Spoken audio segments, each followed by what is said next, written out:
And we're back with another episode of the PCC Multiverse. This is Gerald Glassford from Pop Culture Cosmos and Game Source. We truly appreciate being part of the broadcast here today.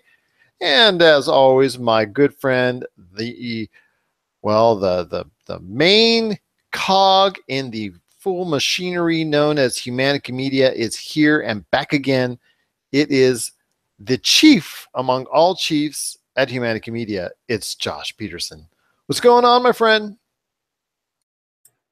Not much, dude. I've been playing video games, been editing podcasts, been doing all kinds of fun stuff. And such is the life of Josh Peterson. Oh yeah, what an exciting life it is too. I'm noticing that I've spent more time in front of my computer than I do anywhere else. So when you finally read the book, as far as Ready Player One, as we've talked about off camera, you'll understand how certain individuals in the story might relate a lot to that. So we'll just leave it there. But definitely looking forward to that movie. By the way, I heard there's some changes that are going on. I'm not exactly hunky dory with, but it's always creative licensing in Hollywood. But I'm just hoping it'll turn out well. But moving on to a little bit something different then. This is, once again, the PCC Multiverse. I'll tell you what, it's going to be a great episode here today. We're going to be talking the winners and losers this summer at the box office. As far as the summer movie season has now come to a close. And I'll tell you what, it didn't come to a great close. But we'll talk a little bit more about that later in the show. We also got some great things to talk about and some, things that'll look good towards the movie industry in the future in regards to some of the things that really stuck out to us in the summer movie season. Plus, we'll also be talking to Dylan Manus of the Punched Out podcast. We truly appreciate him joining us today on this episode, and he'll be talking about Bellator and all the great things going on in the MMA world. And can Bellator compete as a high-level competitor to the UFC? We'll share our thoughts on that as well. And of course, we'll also talk a little bit more about the final chapter in Secret Empire. How did it close out? We're going to share some spoilers there that, well, they're not too much spoilers if you're actually just, blasting it all over Times Square like they did. But we'll talk a little bit more about that and the future for Marvel coming off the Secret Empire franchise. So a lot of great things looking forward to, indeed, including another great song from Plasma Z. But I tell you what, Josh, it is time first. I want to delve into some of the most positive aspects of the summer movie season. But first, what is coming up from your great channel known as Humanica Media? just the usual. We have a new Super BS Gamescast, and you can tune in Tuesday for the Podcast Radio Network show. There'll be some new Topicocalypse up next week, as well as we're going to be recording next Saturday. We're recording New What About This? So there's all kinds of things in the pipeline. You can check out a couple of reviews going up on the Pop Culture website. A lot of stuff. Just follow the Facebook page. I honestly can't remember most of what I'm doing here. But as well, there's also something coming up from our good friend as far as Charles and also the great people at Inside Sports. Is that correct? Right, yeah. What we're doing, sorry. I know you guys have probably seen a lot of Inside Sports. We talked about it, and we put a couple things up. We're actually starting Inside Sports from episode 1, so you can tune in every week for football talk, basketball talk, fantasy football, UFC. They're going to start diving into hockey soon. We're working out all the production details right now, but you can catch the first episode. It'll be up Friday sometime, and then so any support there would be awesome. And definitely indeed. And don't forget Attack. I want to say this again. Attack of the Humanicans. That's coming up 7 p.m. Eastern, 4 p.m. Pacific on the Podcast Radio Network. Well, it comes out a day before the #1 show 6 months in a row on the Podcast Radio Network. That is the Pop Culture Cosmos Show. We truly appreciate you watching and listening to all those shows when they're recorded and also when they play. And don't forget, they're also available for download and streaming as well. Like I said, it's going to be a great episode indeed. But Josh, it is time to delve into the winners and losers of the summer box office. So I ask you, we're going to start off with the winners and start everything on a high note, on a good, positive note, and get that positive mental frame, that frame of mind, which has that almost like nirvana, zen-like state with some good vibes. And I ask you, Josh, what is your first choice as the big winner of the summer movie season? Real quick, I gotta read you this headline I just found. It says, "Clowns only screening of It draws protests and boycott from colorphobia sufferers." If you were afraid of clowns and you have that phobia, why would you even be boycotting the movie? Why would you even be going to it? Does that make it? Does you wouldn't be anywhere near it? Wouldn't be anywhere near it. So how is it going to draw protests? They probably won't even. Are they just going to stay home from a movie they weren't going to watch in the first place? Anyways, so that's exciting. This is what life is like in the year 2017. Get used to it, my friend. I don't understand. Okay, anyways, talk about a high note. King Arthur, Legend of the Sword. You're wrong, Gerald. That is my first summer winner. Right off the bat, that's his big winner. Yeah, I actually bought it on Blu-ray and I watched it and I loved it the second time. Are you feeling well? What's that? Are you feeling well? Oh, I'm feeling great. I'm feeling like I own one of the best movies I've ever seen. But anyways, on to my next two picks here. Don't make that face, Gerald. Baby Driver and Logan Lucky. I feel like those were the two sleeper hits of the summer to me. And I know Logan Lucky's still not doing so hot at the box office, but I thoroughly enjoyed these two movies. Didn't know what to expect going into them, and they kind of surprised me. I kind of see them building up a following like the Boondock Saints did, or they, or Super Troopers. They come out on DVD or Blu-ray or whatever, and people will watch them and realize, these are pretty good movies. So those are my winners. I of course, I liked the Marvel films and all that good stuff that are coming out, but I feel like I want to talk about movies that actually deserve to be watched, as far as like they have that underdog status. So I thought I'd push them a little bit. But well, with especially Daniel Craig's performance and Logan Lucky, I think people need to remind themselves of it when it comes to Oscar time, because I think that performance, quite honestly, no matter how lackluster the movie performed, and it didn't bomb by any stretching the imagination, but it also didn't perform at the level I think a lot of people were hoping to. I don't think it was marketed very well. I agree with you on that. I only saw 2 or 3 trailers for it and before it even came out, but most of it was internet marketing that I saw.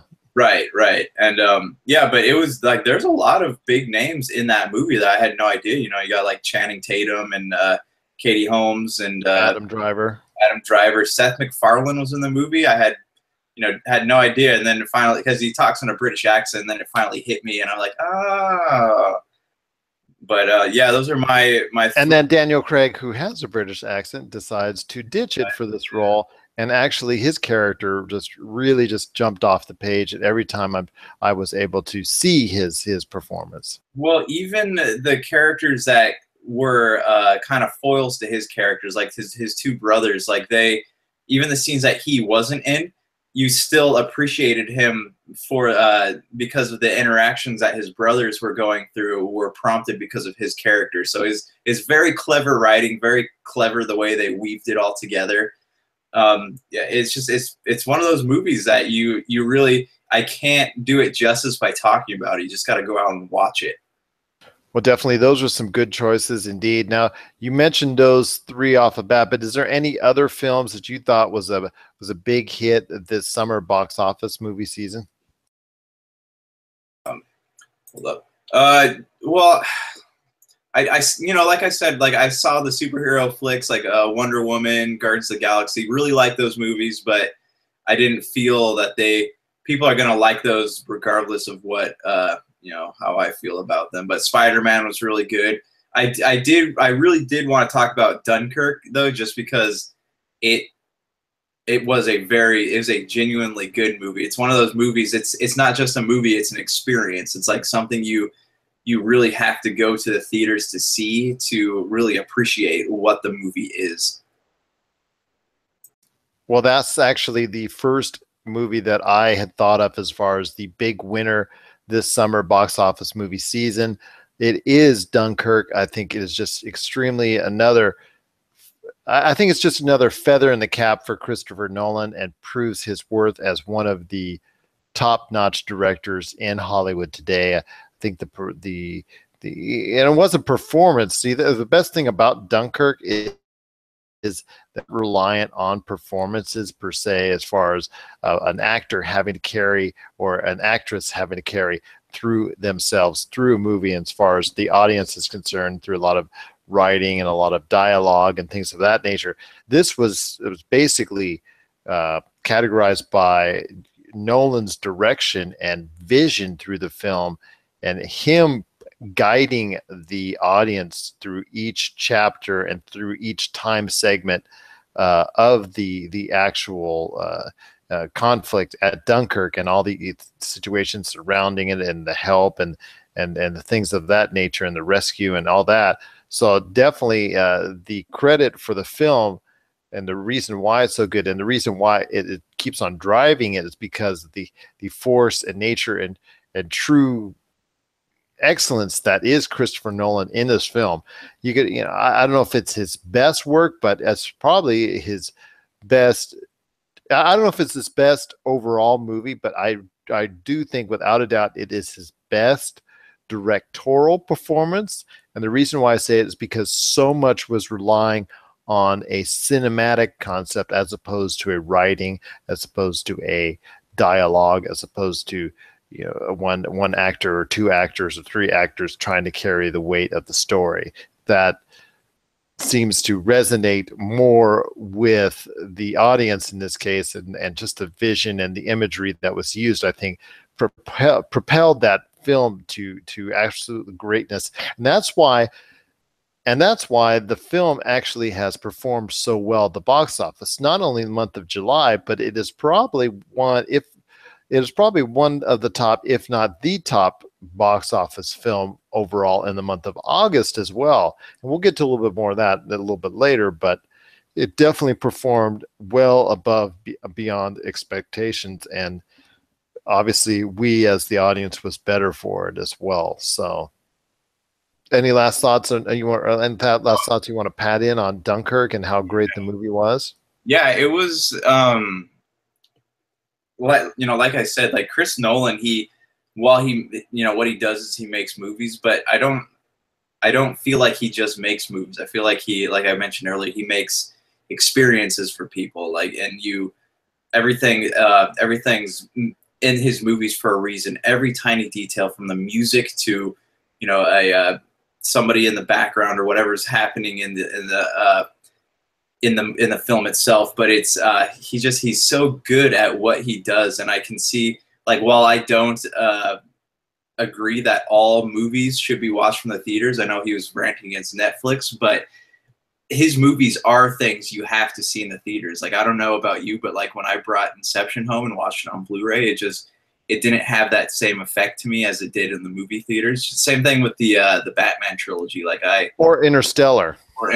Like, I love those movies, but to me they were it was so much different sitting in the theater versus sitting at home watching it on my couch. So yeah, Dunkirk is a very good movie. I know a lot of people went into it not expecting it to be what it was, but you just gotta sit there and take it in. Don't have expectations for stuff like that. You just gotta be amazed by it.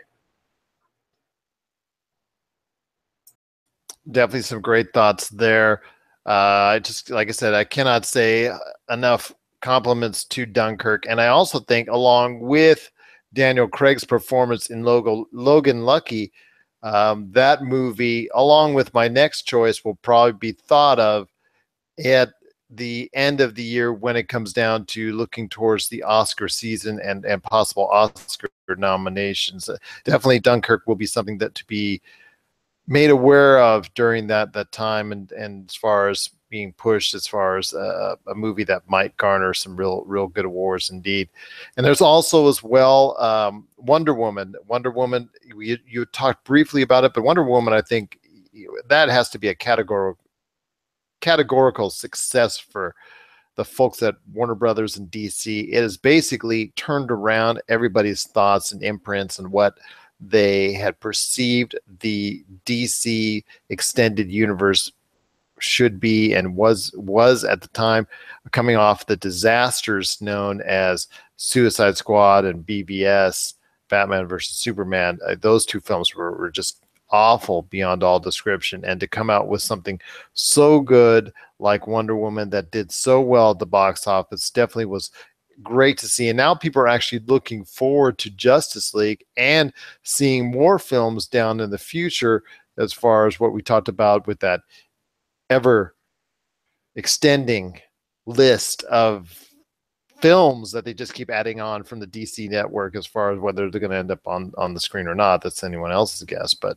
still it's a lot of it's because of the renewed enthusiasm people have for the DC universe, and that's all because of Wonder Woman and how solid the film was.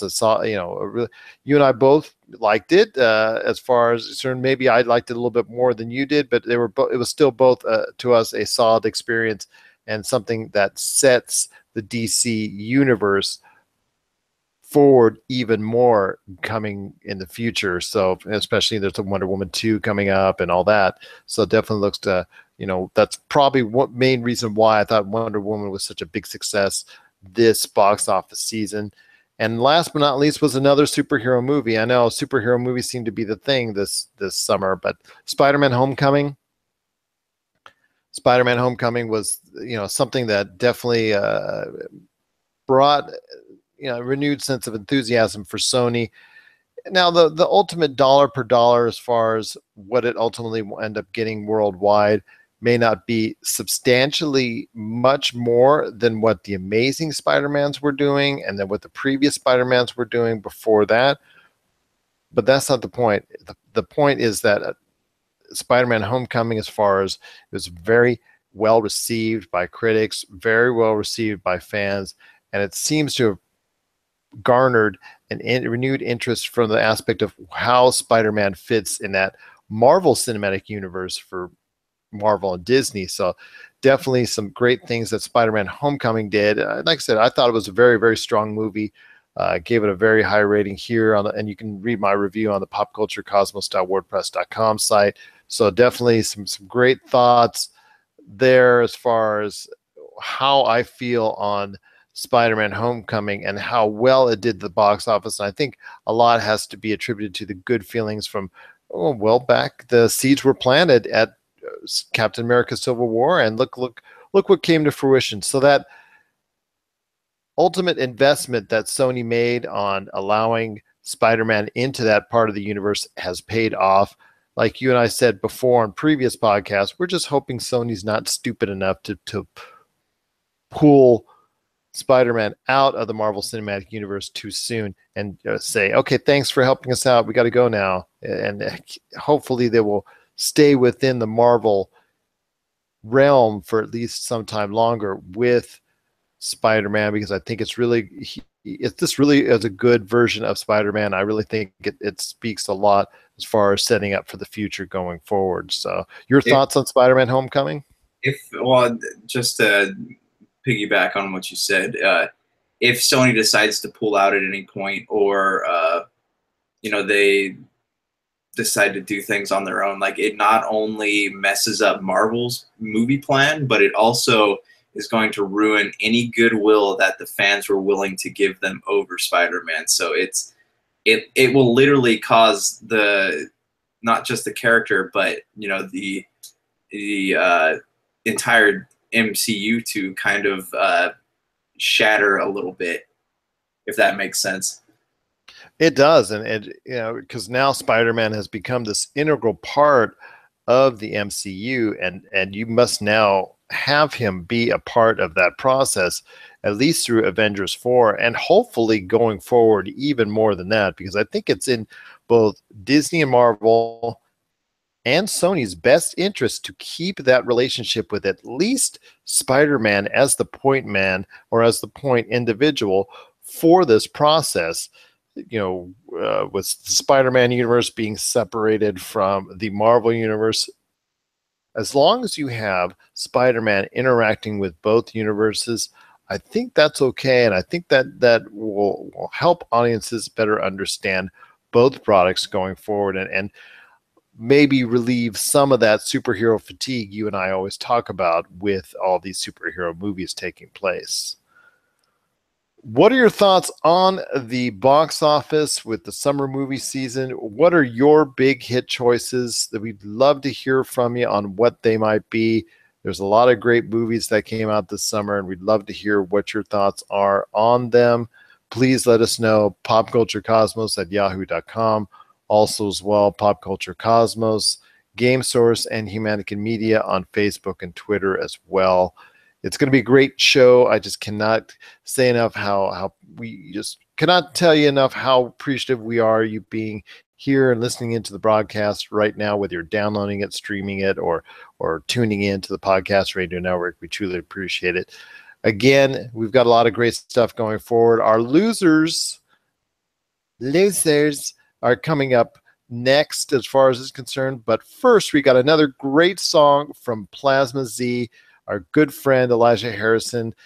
We just truly appreciate him sending us that music that you can hear a lot on his SoundCloud account. That's Plasma Z. Got to check out all of his great stuff there. This is a remix, a Plasma Z style remix of Don't Want to Know by Maroon 5, and it's right here on the PCC Multiverse.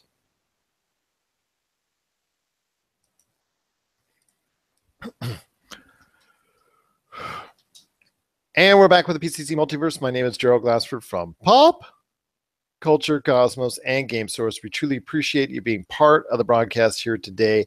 And if you, for some reason, cannot hear our show, the PCC Multiverse, or our other show, the Pop Culture Cosmos show on the Podcast Radio Network, that is no problem at all, because we got a ton of different options where you can download and stream the show at any point in time.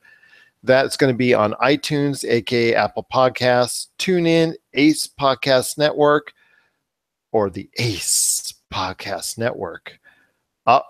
Overcast.fm, Player.fm, Google Play, Stitcher Radio, Podcast.com, Mixcloud, the ESO Network, the Tangibound Network, the Gunna Geek Network, Cast Crunch, Social Podcasts, and popculturecosmos.wordpress.com. And to our friends at the ESO Network, have truly as just a safe and wonderful time out at Dragon Con in Georgia out there. So we just truly, appreciate everything you do for us at the ESO Network as well.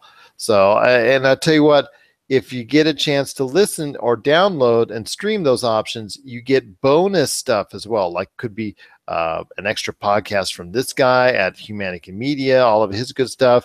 Could be an extra Game Source, could be a Gamercast, could be something from Rob McCallum Films, could be something from the Wine Women and Words. You never know what we add on as an extra, but as a bonus, it's always, we try very hard to put it there. In fact, if you go back to our last episode on the Pop Culture Cosmos show, we added 3 extra podcasts. That's right, 3 extra podcasts just for listening. So, Josh, we named off some of the winners at the summer box office this season, and what a great season it was for the most part for May, June, and July. So we've got some time to share some thoughts on what some of the duds, the busts, the losers, the movies and things that in the movie industry that didn't go so well as planned in as far as the summer box office movie season. So I will hand it over to you. Let me know exactly, and let everyone out there know exactly what are your choices first off for some of the worst performing movies, the losers of this summer box office season? Okay, so my first one was Alien Covenant. I was super stoked about this movie at first because like I mentioned before, I'm probably one of the few people on the planet who did enjoy Prometheus and where the series was headed after that. And not only did Alien Covenant not deliver on that, they went back to the same old formula and then ended on a very frustrating cliffhanger that people were and critics alike were so upset with that it actually made it so they didn't want to make another. They have to rethink the future of the Alien franchise. I remember it making you very angry when we talked about it. You made me angry? No, I remember it making you angry. Oh yeah. I was.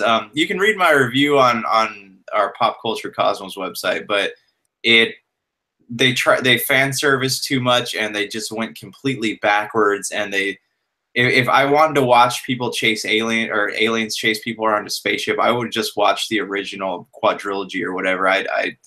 They started treading new grounds with Prometheus, and then they just bulldoze that story that they set up with cheap cutscenes and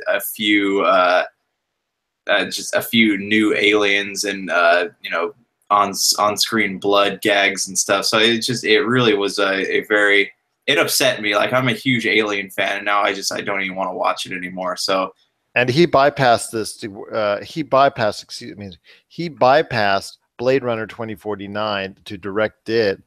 And instead, he did this movie instead.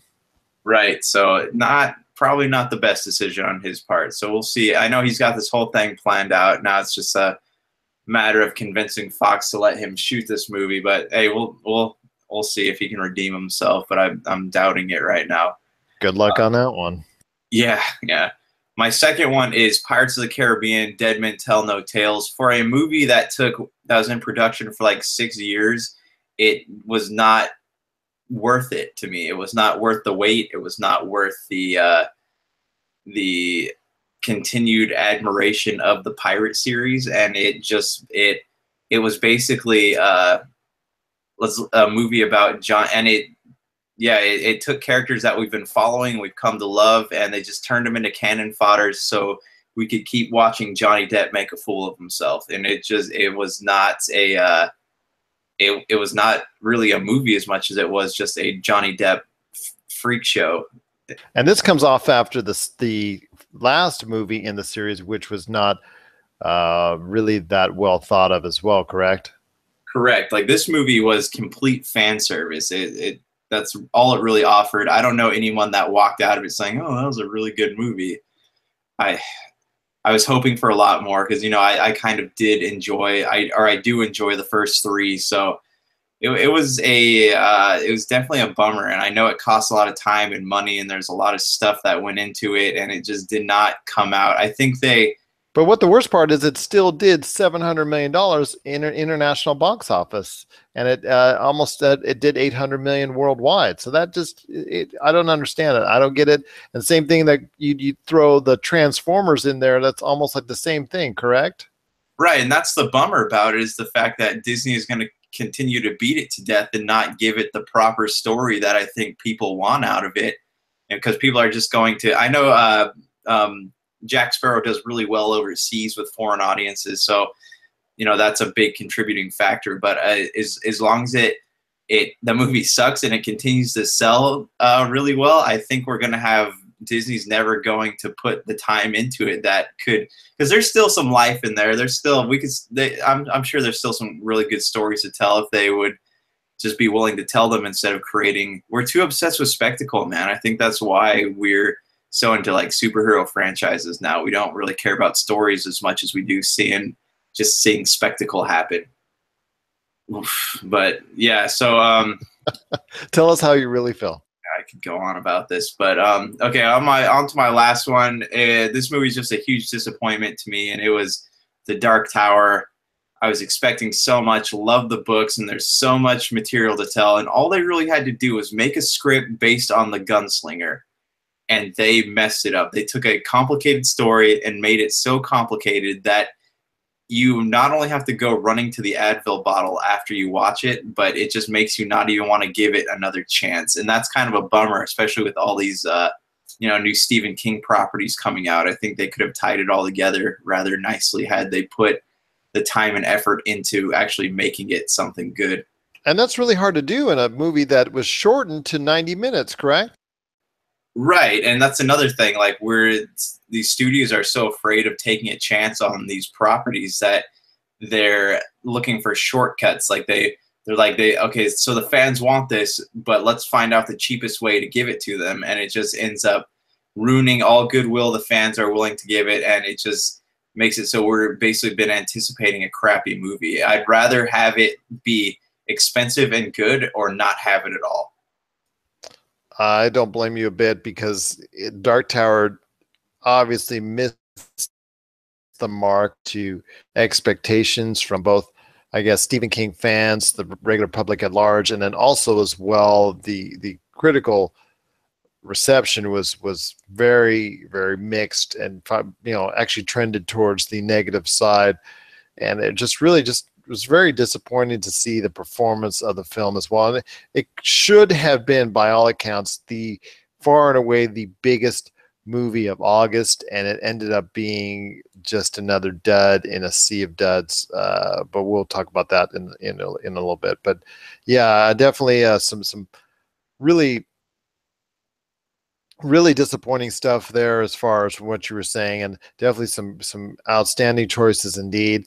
My losers, I'm going to start off with one that both you and I were arguing over as far as which one of us would put it on our list, and that was The Mummy. I know we had talked about The Mummy being part of this grand vision Universal has in creating a monster movie universe of their own, and having everything connected, and everything was going to be awesome as far as Tom Cruise, and also as well Russell Crowe as Dr. Jekyll and Mr. Hyde being involved as far as from now and then, sprinkle them in as far as their movies are concerned, and obviously expanding it with Frankenstein, and all, they talked about so many different monster movies being a part of this, and right out of the gate, The Mummy just stunk. I saw it in advanced screening, and just really thought that this movie was going to tank right off the bat. Had such high hopes for it as far as leading this new Universal movie franchise, and unfortunately it all but petered it out. I don't know what the status of it is now, if it's actually still in play, but obviously the performance of The Mummy has a lot to do with why it may now be in jeopardy, just like we were talking about as far as the Alien franchise is concerned. The Universal Studios movie monster franchise may be in jeopardy going forward as well, because this movie just reeked. Tom Cruise just running, which you've seen him in many movies before, trying to give you his arrogant attitude. We've seen that before on quite a few occasions as well, and just really didn't do anything to endear himself, and his performance was probably the key reason why the movie didn't click. And that's a shame, because he usually will bring some type of character that we can relate to, and usually does a formidable job as far as in that leading role, and he just didn't bring it this time with The Mummy. And unfortunately, there was nothing else surrounding The Mummy that took place that made the movie any more interesting. So definitely a low point indeed. Number 2, I guess I'm going to have to say it. King Arthur, Legend of the Sword, one of the really most disappointing movies of the season. Okay, go ahead.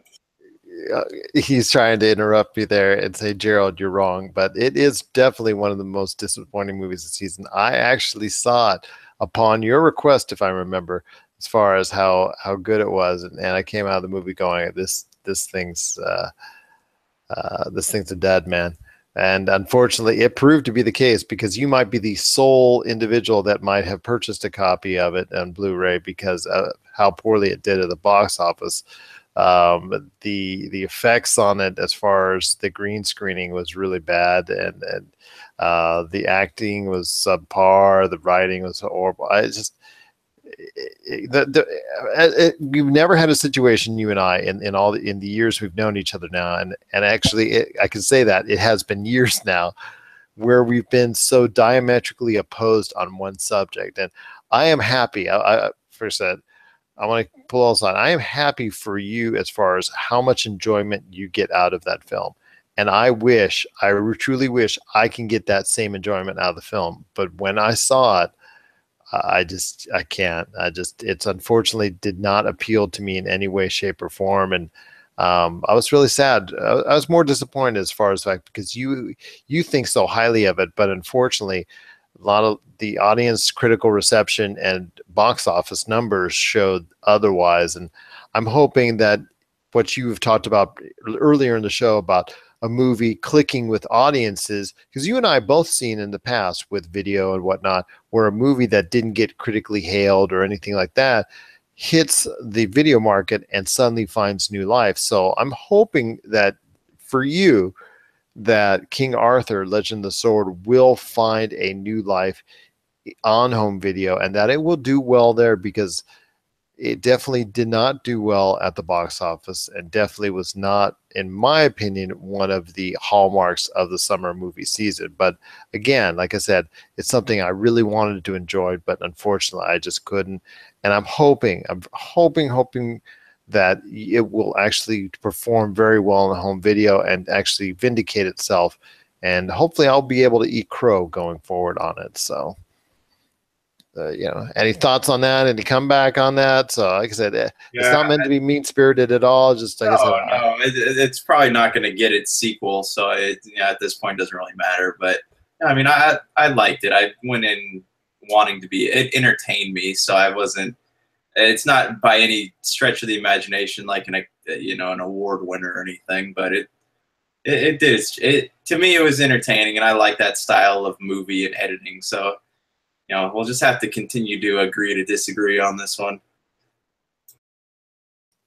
And I have a feeling we'll be disagreeing on this subject later in the year as well. But we won't say when and where. But I have a feeling it might be on an episode later in the future. But we won't talk about that right now.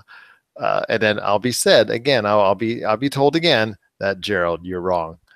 But last but not least, as far as a downer on the summer box office season, I'm going to say it again for the last time, so we touch on this, and it's the month of August. Definitely just the best performer in the month of August was Annabelle 2, and that is, it's a good and bad. I was talking to Josh about it, that it performed, as far as from a profitable standpoint, it is the most profitable film of the month.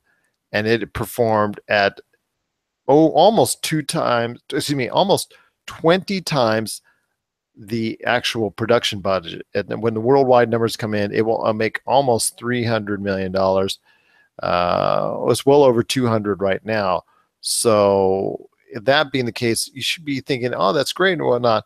But it's actually the least performing of any of the Conjuring series. So it's a little bit of a trend going down, but I'd still make, more stuff in the Conjuring series, even though they're being sued, as what Josh told me. So it's still definitely something to be proud of, but that was the lone winner in a sea of just bad movies and bad performances. Hitman's Bodyguard might win 3 weeks in a row, but that's by default, and it still might not even turn a profit. So that should tell you more than anything. If a movie wins the box office weekend 3 weeks in a row and isn't turning a profit, then that's really something sad to think about as well. And The Dark Tower, also as well, Logan Lucky. There's so many different performances, so many different movies that really just underperformed at the box office this month, that really just left both Josh and I just flabbergasted at the way the movie industry kind of took the whole month off on quality films and promoting a good film because we thought there was still an audience for it. Kids weren't back to school yet for the entire month. There was still plenty of time to make a great film and put a great film and a great movie experience there that could garner a lot of acclaim and a lot of income.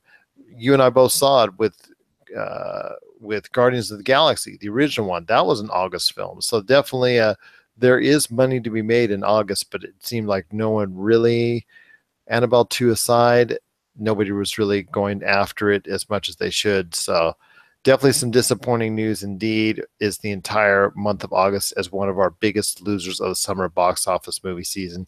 I mean, Dunkirk was a movie that was released several weeks ago in the middle of July, and it still performed better than virtually all the other films that were released in August, and that's definitely a telling sign indeed.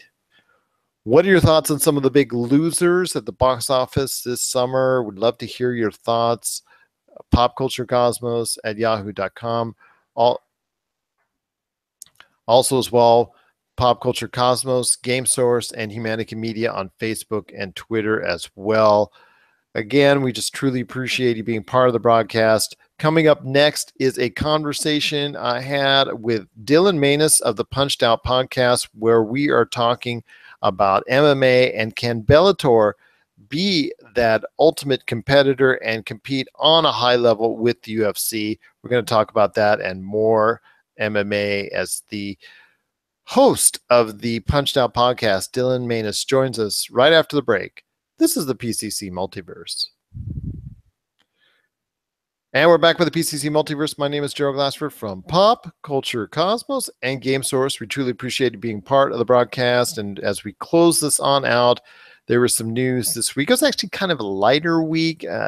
Force Friday is on the day this airs, and that's awesome. As every year, people look forward to all the toys and what they can get and all the news they hear from Star Wars and whatnot. So that's great. But there was pretty a light week otherwise, with not really some telling news out there. But we wanted to go ahead into one news item primarily that kind of got people out there kind of stirring and kind of noticed, because it was out there as far as the ending for Secret Empire. It's actually blasted all over Times Square in New York, and Marvel reps, including the writer himself, were all over media as far as trying to explain their thought process behind the Secret Empire. So if there's anybody that doesn't want to hear any spoilers on it, sorry, I'm going to be telling some slight spoilers on what's going on how the Secret Empire ends. But first, Josh, I want to hear your words on Secret Empire and why it really never struck a chord with you as a comic book series. It was a gamble, and it did not pay off. It was poorly executed. I think they were stupid for even making it, because what they did was take a lot of heroes that we know and love, and they pretty much made us hate them. And that, like, I've never hated so many heroes at the end of a comic book run in my life, and I think that is going to forever leave a stale taste in our mouths, because we've been, especially like before we went on air, we were talking about Thor. We've been reading The Unworthy Thor, and we've been trying to watch him on his journey of redemption, and then he just ends up screwing himself over. So it basically makes that entire series feel like a waste of time. And this whole thing where we have different Captain Americas living in different universes, coming together and fighting each other.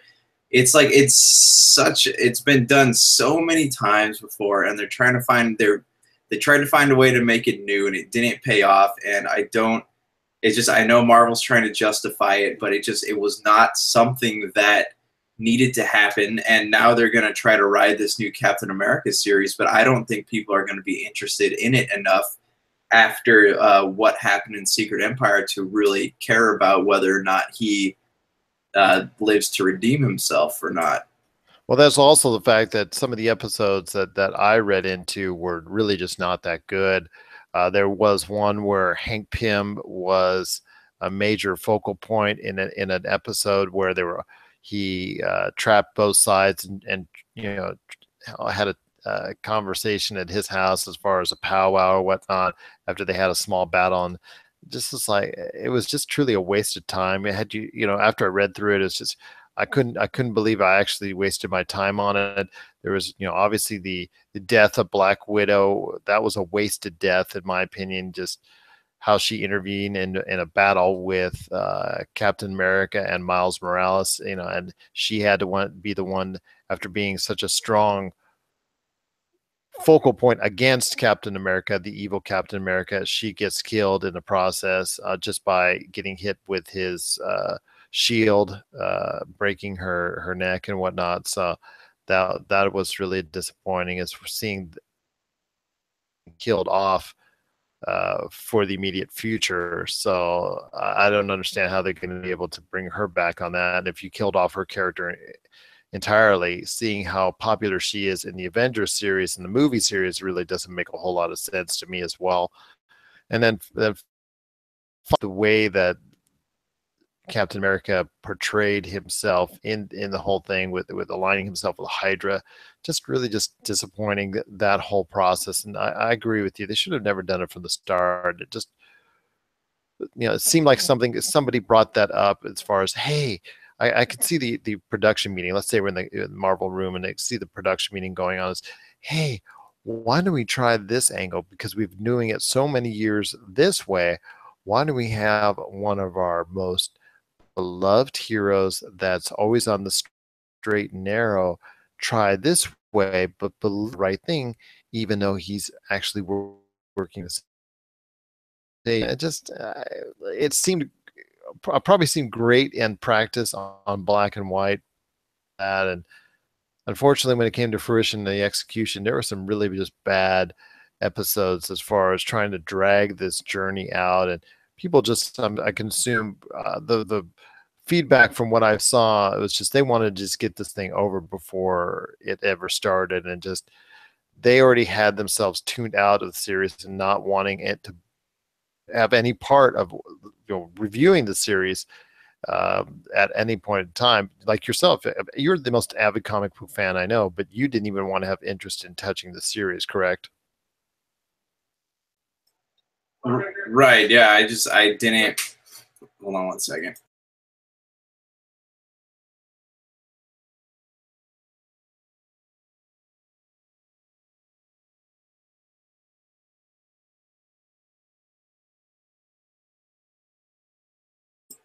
Sorry about that. Yeah, I had I'm kind of, first, like I guess I'm kind of getting burnt out on a lot of these heroes that have been around for years and years. I love them, but I would also love to see maybe other people take up the mantle, or new villains, and not have them fight themselves. Like the whole universe, Marvel has created this massive world, and it just, like, there's some areas they don't need to go. And from the beginning, I just had no interest in having Captain America turn into a rogue. So he's a character that I don't really care about that much to begin with, and just having him turn evil and mess up all the other characters that I do like is just something I was not a huge fan of. Exactly. So it's not only his fan base that may be reluctant to buy his stuff going forward, but Thor, Punisher, and pretty much I believe the Vision and Scarlet Witch as well. Anyone who is associated with this Hydra, with the Hydra part, um, anybody who aligned themselves with the evil Captain America during this process, their future going forward, as far as the loss in fans and the loss in interest, could be devastating indeed for those franchises as well. I mean, Thor, yeah, he came back to the good side when he realized the evil Captain America was tricking him, but too little too late in that sense for a lot of people. And yes, I was glad to see that finally the good Captain America was finally able to meet up against the evil Captain America, and he defeated the evil Captain America with Mjolnir's hammer. Like I said, spoilers, everyone. So that being aside, still, I think it's just too little too late, and it just it's like trying to put out the fire after already it's burned down the barn, and it's just a little bit too late to deal with it. Now Marvel has to suffer the consequences and and basically try and do damage control, and it's going to take a long time to rebuild the faith in the fan base, and for the fan base to regain faith in Marvel. So definitely some things to think about indeed, as Marvel has finally ended these Secret Empire, and yeah, it's ended on a high note as far as Captain America saving the day, but as far as the future for him and for Marvel, it may have been a case of too little, too late indeed. What are your thoughts on the Secret Empire series now that it has finally concluded? Yes, I know there's going to be an epilogue of some type, but basically, for all intents and purposes, it has ended with Captain America, the good one, over the Captain America, the bad one. That's, share your thoughts on what Secret Empire meant to you. Share us your thoughts, popculturecosmos@yahoo.com. Also, as well, Humanica Media, Game Source, and Pop Culture Cosmos on Facebook and Twitter as well. So before we head on out, Josh, please let us know what's going on with your great network known as Humanica Media.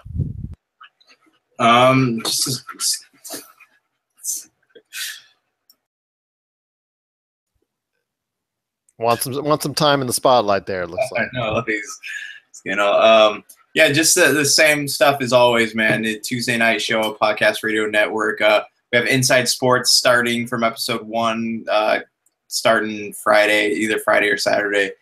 You'll have new Topical clips you can watch or listen to the other ones right now. There's 2 of the parts from episode 4 up. And a new Super BS on Monday, so stay tuned, and you can, I'm sure I'll do other stuff. You just got to follow us on Facebook, check the social media pages, and thank you. Oh, that's awesome indeed. So definitely look out for that, including Attack of the Humanicans, every Tuesday, 7 p.m., 7 p.m. Eastern, 4 p.m. Pacific on the Podcast Radio Network. And also look for our great show, the Pop Culture Cosmos Show. It's the #1 show 6 months in a row on the Podcast Radio Network, and also on over 12 different streaming and podcasting outlets. And we've got a great fan base for these shows, all of these shows, and it's all because of you, and we truly appreciate it. So for Josh Peterson, this is Gerald Glassford. It's another beautiful day right here it's another beautiful day in paradise right here in the PCC Multiverse. We thank you for listening. And here's hoping you have yourself a great day.